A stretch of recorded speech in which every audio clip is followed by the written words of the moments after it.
My fiancé and I are on the hunt for a new dog to keep our 3-month-old pup company. Despite our efforts, we've scoured everywhere without success. Then, he proposed, why not check Craigslist? Eventually, we stumbled upon an ad for an adorable pooch, which we were thrilled to accept. The only snag: it was a 2-hour drive away, around 10:30 p.m. Despite the late hour, I reached out for more information about the dog, receiving a prompt response. The seller seemed pleasant and expressed interest in visiting our home to ensure the dog's well-being, or alternatively, suggested we visit her place. In hindsight, I probably should have declined, but at the time I didn't give it much thought. Thus I sent her a video, and we arranged to meet the following day. On the day of the meeting, I hadn't planned on bringing my fiancé, but he insisted on accompanying me to ensure my safety, citing the potential risks associated with Craigslist. As we drove, I informed the seller that we would arrive punctually, to which she replied, "Great. See you then." Upon reaching her residence, with me behind the wheel and my fiancé in the passenger seat, I messaged her once more, informing her of our presence outside. However, she failed to respond to my messages or calls. After attempting to make contact by knocking on the door to no avail, a neighbor approached and inquired about the situation.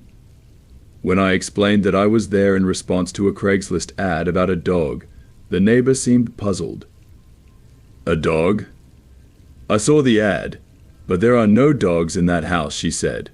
Perplexed, I showed her the ad, to which she responded, "Oh, sorry, I know them, but they're not trustworthy individuals, and they don't even own any pets. I helped them move their furniture yesterday." Despite their ad claiming they needed to rehome their dog due to housing restrictions, the situation felt increasingly suspicious. Grateful for the neighbor's insight, I thanked her and left with my fiancé. However, within minutes of departing, I received a text from the seller claiming she had just seen my messages and blaming her phone for the delay. She then asked if we were still interested in the dog. Despite her persistence, I chose not to respond, and we promptly returned home. What baffles me is that they never received any money from me, yet they still insisted on my visit, unaware that my fiancé would be accompanying me. The entire ordeal left me feeling uneasy, with a sense that something wasn't right.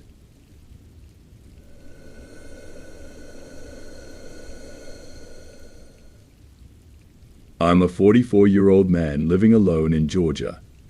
6 years ago, my wife passed away due to throat cancer, leaving me to reside solo in our rural home, about 6 or 7 miles from the nearest city.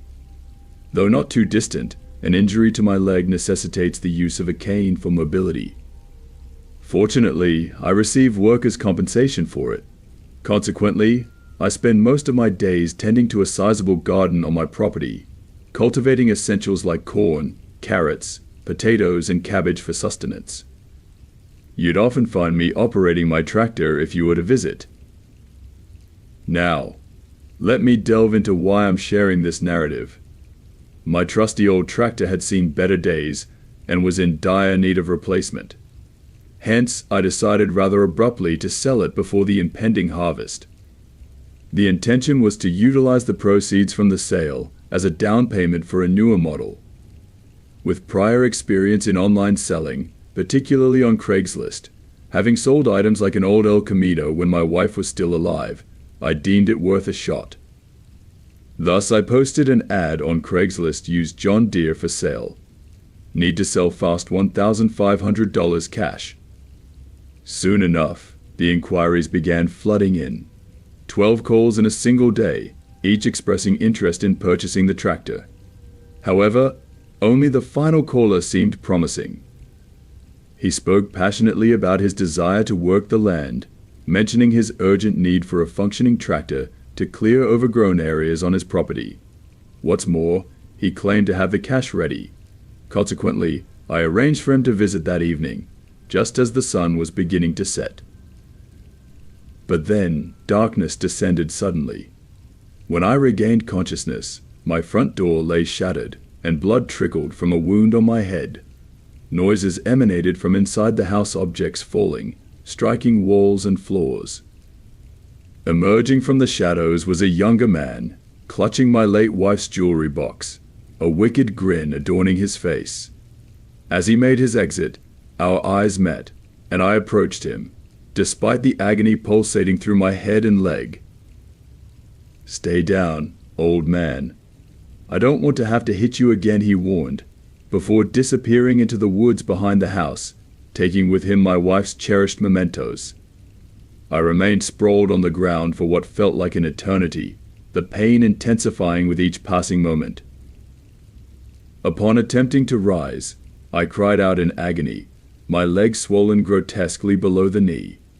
Fearing the worst, I groped for my phone, only to realize it was missing, perhaps taken by the assailant to prevent me from summoning aid. With no landline available, I faced the grim reality of being stranded, with no one to come to my aid. Grimacing, I slowly navigated the rugged steps toward my truck, parked just 25 yards away.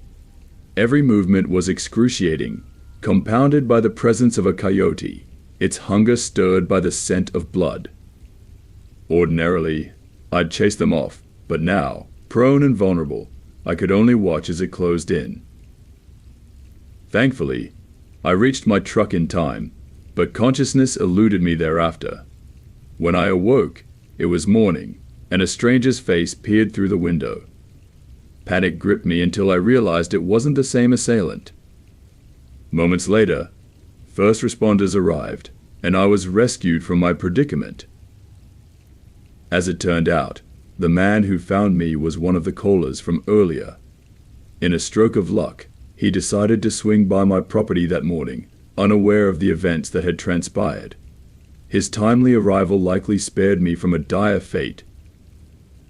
Despite my physical recovery, a lingering unease pervades my home. The perpetrator remains at large, his motives shrouded in mystery. It's a chilling reminder of the dangers that lurk, particularly for those who frequent online platforms like Craigslist. Be vigilant, for the promise of cash may conceal darker intentions, leaving you vulnerable to harm.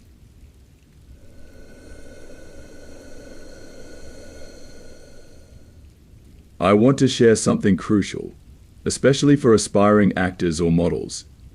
It's vital to exercise extreme caution when searching for job opportunities, as I learned firsthand when I was 18. Looking back, I realize how naive I was at that age, oblivious to the dangers lurking in the world.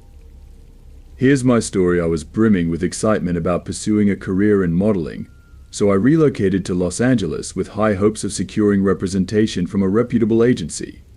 However, my plans didn't unfold as expected, leaving me frustrated and feeling time slipping away. One evening, feeling desperate, I turned to Craigslist, swayed by the success a coworker had found with gigs listed there. After sifting through various ads, I stumbled upon a few seeking models for what appeared to be legitimate opportunities. The emails seemed professional, resembling communications from reputable companies hiring models. They outlined the job responsibilities, which primarily involved attending red carpet events, conducting interviews, and mingling with celebrities. A meeting was arranged at a hotel, a setting I presumed would be conducted in the lobby, as is customary. Upon arrival, I was greeted by a woman who directed me to the third-floor lounge area for the audition. It struck me as odd, as auditions typically involve a crowd of hopefuls awaiting their turn. To my surprise, I found only a solitary man in the lounge, a departure from the usual audition setup. Despite my reservations, I engaged in conversation with him, discussing my experience and presenting my portfolio. He proceeded to elaborate on the role, detailing what was expected at the upcoming BET Awards. Subsequently, he requested that I sign some papers to initiate the process, a request that should have raised red flags. However, I proceeded to his room without giving it much thought, feeling increasingly apprehensive as we approached. Upon entering the room and the door being locked, my unease escalated, prompting silent prayers for a means of escape. I feared for my safety, realizing I had failed to inform anyone of my whereabouts, an oversight that compounded my distress. The man then requested a massage, citing it as a task I'd be required to perform for the celebrities at the awards ceremony. Feeling trapped and vulnerable, I reluctantly complied, unaware of how to extricate myself from the situation. As his behavior turned inappropriate, I mustered the courage to assert my departure, fabricating another audition commitment. Thankfully, he relented, allowing me to leave unscathed. Fleeing to my car, I sobbed uncontrollably, overwhelmed by disgust and shame. Reflecting on the incident a decade later, I deeply regret not involving law enforcement, haunted by the thought of how many others might have fallen victim to similar schemes. It serves as a stark reminder to always prioritize personal safety and vigilance when navigating the treacherous waters of the entertainment industry.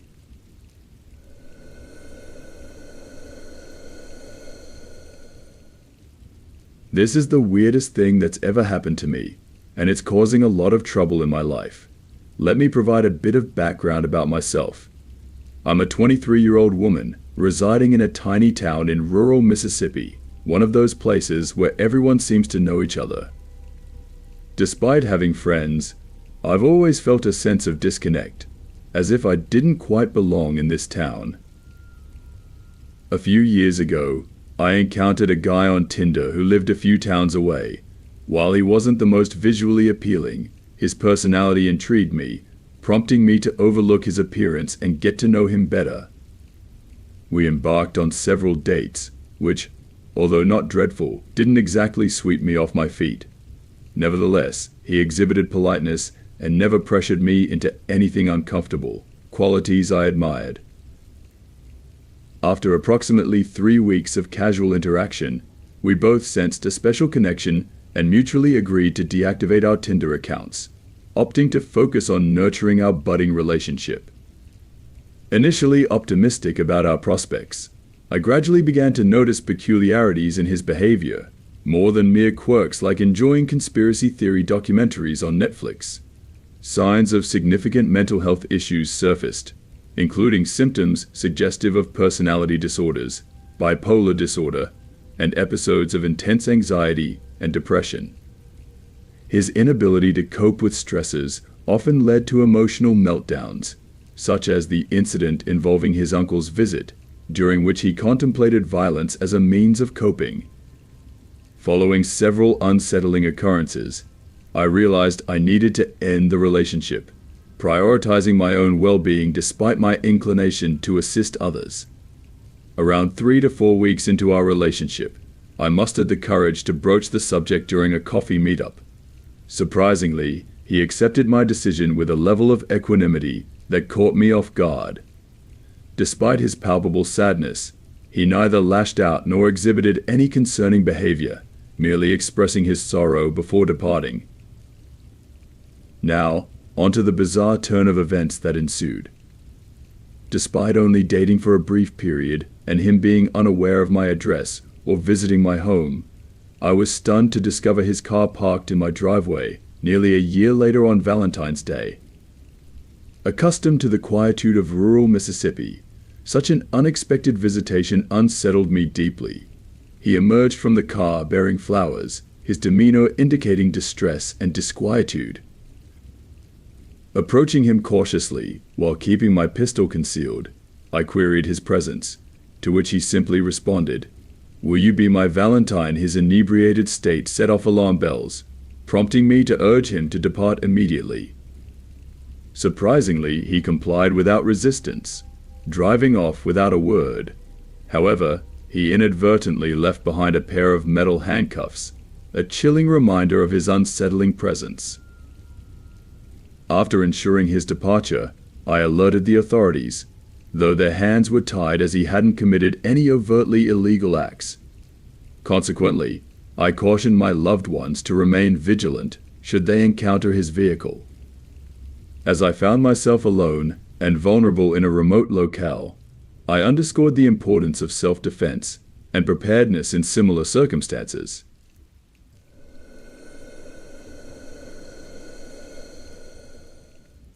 Back in 2007, I needed to get a new house phone for my apartment, but didn't have much money to spare. Eventually, I stumbled upon someone giving away an old wired phone on Craigslist. I considered myself fortunate to be the first interested party, or so I thought. The seller delivered the phone to my house, appeared fairly normal during our brief interaction, and handed over the phone. It wasn't anything extraordinary, but it was free, so I cleaned it up, hung it, and prepared it for use. Testing it out by calling my parents, I was content to be reconnected with the world. Little did I anticipate what would transpire next. The night after installing the phone, I was sound asleep when out of nowhere, it began to ring. Not yet accustomed to the ringer's noise, I found it rather jarring but assumed I'd grow accustomed to it. Answering the call, I greeted the caller with a simple hello, expecting a familiar voice. Instead, all I heard on the other end was faint breathing. "Who is this?" I queried, suspecting it might be a friend or a prankster. After a moment of silence, I opted to hang up and hoped to return to sleep. However, as I made my way back to my room, the phone rang once more. Irritated, I picked it up again and expressed my annoyance, only to be met with continued silence and breathing. Growing increasingly frustrated, I was startled when a deep, gravelly voice, muffled by something, inquired why I had hung up earlier. Unable to muster a response, I grappled with the unsettling sensation of being watched. "Don't be afraid," reassured the voice. "I don't want to hurt you." Yet sensing danger, I remained vigilant, holding onto the phone while continually scanning my surroundings. "What do you want from me?" I demanded, though it took the caller some time to reply. When they finally did, their response prompted me to take immediate action. "Why don't you come back into your room? I have a surprise for you." Hastily returning to my room, I discovered all my dresser drawers were open, despite my not having touched them. Searching for signs of an intruder, I stumbled upon a small picture placed in the center of my bed, face down.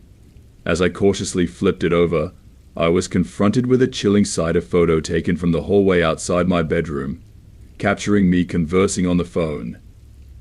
Beneath the image, scrawled in black marker, were two ominous words: "Nice phone," realizing someone had been in my house mere moments earlier while I conversed with the menacing caller. I snatched the phone and hung up, only to hear laughter from the other end. Dialing 911 without hesitation, I summoned police assistance and recounted the harrowing ordeal, presenting them with the unsettling photograph. Additional units were dispatched to search the vicinity, though I harbored doubts about their chances of apprehending the culprit. Thankfully, within an hour, the police located someone hiding behind a neighbor's shed, the very person who had given me the phone. To this day, I remain baffled as to how he obtained my number. Nonetheless, this terrifying encounter has left an indelible mark, ensuring I'll never again utilize Craigslist.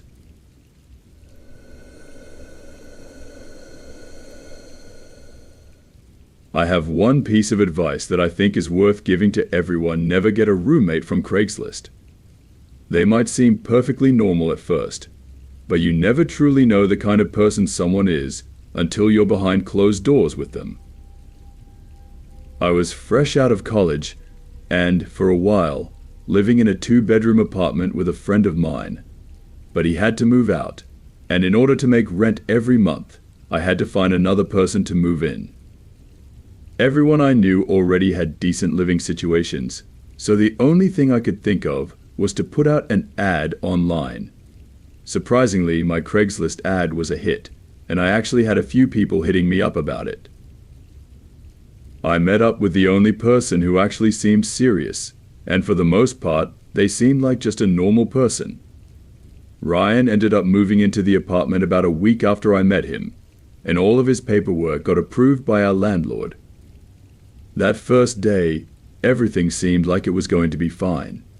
However, as the sun started to go down and I started to unwind for the day, I couldn't help but notice a change in his behavior. "Is everything okay?" I asked when Ryan began pacing around the house a lot, but he just ignored me. I thought it was weird, but I figured that maybe he was just nervous to sleep in the new place.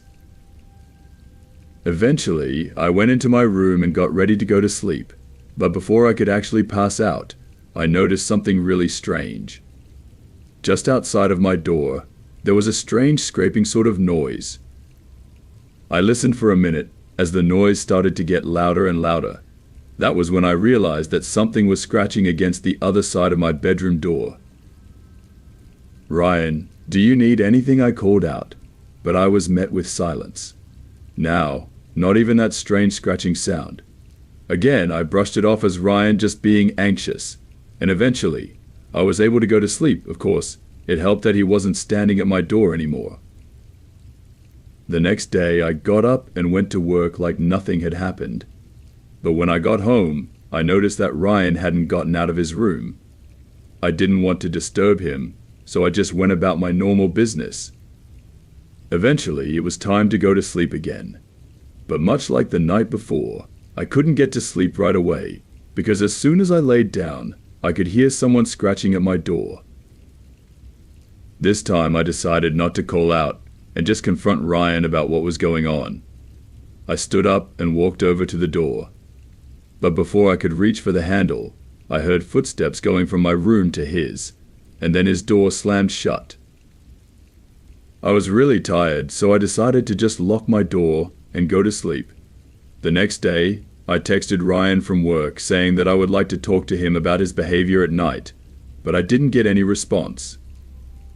So I figured I would just take some extra safety measures and actually bought a camera to go above my bedroom door. By the time I got home, I noticed a few dishes in the sink, but other than that, there was no sign that Ryan had even left his room.